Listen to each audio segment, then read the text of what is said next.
মাদকাসক্ত একটা পরিবারে ছেলে থাকলে শিক্ষিত অশিক্ষিত যেই হোক কি যে অত্যাচার করে আপনি কল্পনা করতে পারবেন না।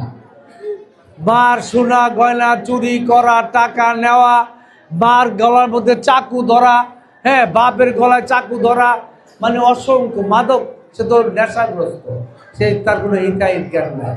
তো সুতরাং আমরা সমাজ থেকে অঙ্গীকার করেন এটা বিদায় করবো ইনশাআল্লাহ। আমাদেরও বয়স হয়েছে, আপনাদেরও বয়স হয়েছে।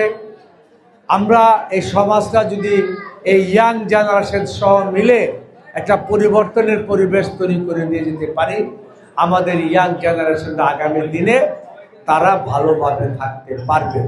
আমরা রিস্ক নিয়ে করবো ইনশাল্লাহ, ভালোই করব। আমরা মানুষের জন্য করব, কল্যাণের জন্য করব, সমাজের জন্য করব।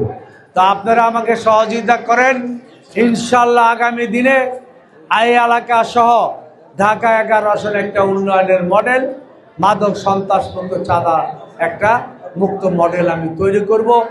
এবং তারেক রহমান সাহেব অঙ্গীকার করেছে, অসংখ্য কল্যাণমূলক কর্মসূচি নিয়েছে।